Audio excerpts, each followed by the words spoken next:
डिसेंबर 2019 मध्ये संसदेत मंजूर झाल्यापासून सातत्याने चर्चेत राहिलेला आणि मोठा विरोध झालेला सीएए कायदा आजपासून लागू झालेला आहे. आता हे सीएए म्हणजे काय, तर सिटिझनशिप अमेंडमेंट ऍक्ट. आता ह्याचे विधेयक ज्यावेळेस मंजूर होणार होतं त्यावेळेस सुद्धा संसदेमध्ये याला मोठा विरोध झाला होता आणि स्पेशली नॉन बीजेपी स्टेट्स मधून सुद्धा याला मोठा विरोध झालेला होता.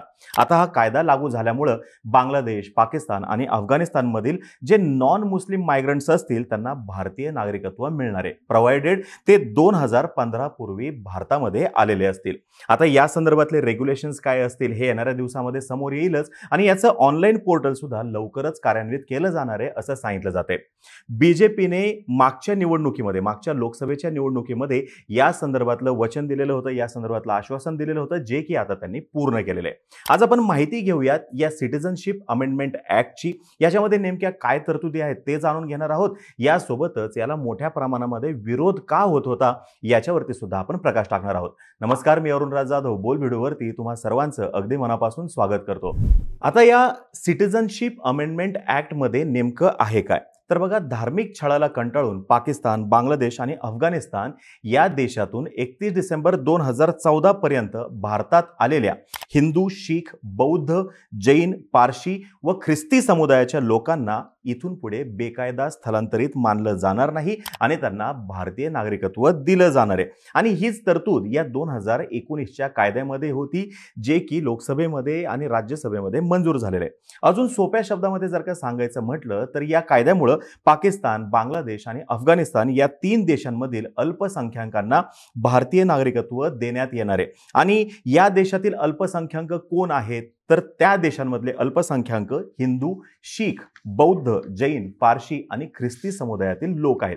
धार्मिक छळामुळे ज्या अल्पसंख्याकांना या देशातून पळ काढावा लागला त्यांना या कायद्यामुळे आता भारताचं नागरिकत्व मिळणं सोपं होणार आहे किंवा त्यांना भारतीय नागरिकत्व दिलंच जाणार आहे. आणि सरकारने हे वेळोवेळी स्पष्ट सुद्धा केलेलं आहे. मग बघा, हे ज्यावेळेस विधेयक मंजूर झालं त्यावेळेस या विधेयकाच्या बाजूने 311 तर विरोधामध्ये 80 मतं पडलेली होती. आणि मंजूर झाल्यानंतर 6 महिन्यातच त्याची अंमलबजावणी करायची होती.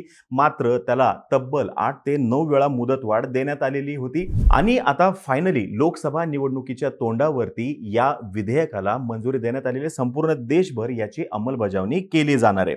आता नागरिकत्व मिळवण्याच्या सध्याच्या कायद्यामध्ये नेमकं आहे काय, तर नागरिकत्व कायदा अगोदरचा होता 1955. याच्यानुसार बेकायदेशीर स्थलांतरितांना भारतीय नागरिकत्व मिळण्यापासून रोखण्यात आलेलं होतं. सध्या कोणत्याही परदेशी व्यक्तीला भारताचं नागरिकत्व जर का मिळवायचं असेल तर भारतामध्ये कमीत कमी 11 वर्ष राहणं आवश्यक आहे. आता जे नवीन कायदा लागू झालेला आहे आजपासून, ज्याची अंमलबजावणी करण्यात आलेली आहे, त्याच्यानुसार ही 11 वर्षाची जी अट आहे ती 6 वर्षांपर्यंत शिथिल केली गेलेली आहे. आणि भारतीय नागरिकत्व कायदा 1955 मध्ये बदल सुद्धा करण्यात आलेले आहेत, ज्याच्यामुळं भारतीय नागरिकत्वासाठी अर्ज करणाऱ्यांना कायदेशीररित्या सोपं पडेल आणि त्यांना लगेचच भारतीय नागरिकत्व दिलं जाईल. या तरतुदीनुसार मी मगाशी म्हणलं तसं 31 डिसेंबर 2014 पूर्वी बांगलादेश, अफगाणिस्तान आणि पाकिस्तानमधून भारतात स्थलांतरित झालेल्या हिंदू, शीख, बौद्ध, जैन, पारशी आणि ख्रिश्चनांना अवैध स्थलांतरित मानलं जाणार नाहीये आणि तो व्यक्ती सिटिझनशिप अमेंडमेंट ऍक्ट नुसार भारतीय नागरिकत्वासाठी अर्ज करू शकतो. अफगाणिस्तान, बांगलादेश आणि पाकिस्तानमधील स्थलांतरितांवरती जर का कायदेशीर खटला चालू असेल त्या देशामध्ये आणि ज्याच्यामुळे त्यांच्या इमिग्रेशनमध्ये अडथळे येत असतील तरी सुद्धा त्यांना सीएए द्वारे संरक्षण देण्याची तरतूद आहे. आता ज्यावेळेस आपण हे सर्व ऐकतोय आपल्याला लक्षात येते की ह्याच्यामध्ये विरोध करण्यासारखं काही नाहीये, तरी सुद्धा याला मोठ्या प्रमाणामध्ये विरोध झालेला होता. तर याच्या मागचं कारण असं सांगितलं जातं की भारत हे एक धर्मनिरपेक्ष राष्ट्र आहे. धर्मनिरपेक्षता हा भारतीय राज्यघटनेचा मूलभूत असा आधार आहे, मूलभूत गाभा आहे. आणि याच्यामुळे हा कायदा मुस्लिम विरोधी असून प्रत्येक नागरिकाला समानतेचा अधिकार देणाऱ्या कलम 14चं उल्लंघन करतो. कलम 14 काय म्हणतं, कायद्यासमोर सर्व समान आहेत, कायद्याचं सर्वांना समान संरक्षण आहे. मग भारतासारख्या धर्मनिरपेक्ष राष्ट्रामध्ये धार्मिक निकषांवरून नागरिकत्व देण्यावरून मतभेद आहेत असं अभ्यासकांचं मत होतं आणि त्याच्यामुळेच विरोध मोठ्या प्रमाणामध्ये होत होता. आता आपले जे गृहमंत्री आहेत यांनी वेळोवेळी हे स्पष्ट केलेलं आहे आणि मुस्लिम बांधवांना त्यांनी विश्वास देण्याचा प्रयत्न केलेला आहे की हा जो कायदा आलेला आहे हा कायदा नागरिकत्व देण्यासंदर्भातला आहे, कोणाचंही नागरिकत्व हिरावून घेण्यासंदर्भातला हा कायदा नाही आणि हे त्यांनी संसदेमध्ये सुद्धा त्यांच्या भाषणामध्ये स्पष्ट केलेलं होतं आणि हा आता कायदा संपूर्ण देशभर लागू झालेला आहे. आता या ठिकाणी एक गोष्ट लक्षात घ्या की सध्या CAA सिटिझनशिप अमेंडमेंट ऍक्ट हा कायदा लागू केलेला आहे.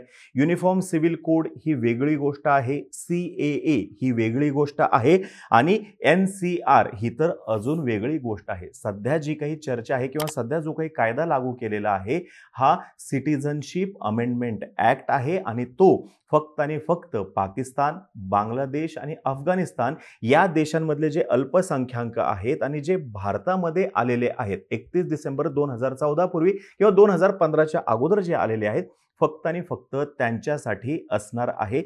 हे लक्षात घेणं फार गरजेचं आहे आणि सरकारकडून वेळोवेळी सर्व मुस्लिम बांधवांना विश्वास देण्याचा प्रयत्न केला गेलेला आहे आणि म्हणूनच आता ह्या कायद्याची अंमलबजावणी केली जाणार आहे आणि सरकार जसं म्हणत होतं 2019च्या निवडणुकांच्या वेळेस की आम्ही येणाऱ्या काळामध्ये सिटिझनशिप अमेंडमेंट ऍक्ट हा लागू करणार आहोत, तर त्या पद्धतीने त्यांनी आता त्यांची आश्वासन जे होतं त्याची पूर्तता केलेली आपल्याला दिसून येते. आता ही माहिती जर का तुम्हाला आवडली असेल खाली कमेंट बॉक्समध्ये नक्की सांगा. सिटिझनशिप अमेंडमेंट ऍक्ट याच्याविषयी तुमचं जर का काही मत असेल ते सुद्धा खाली कमेंट बॉक्समध्ये नक्की सांगा. तोपर्यंत आम्हा सर्वांचे व्हिडिओ जास्तीत जास्त लोकांपर्यंत पोहोचवा आणि चॅनलला सबस्क्राईब करायला तेवढं विसरू नका. धन्यवाद.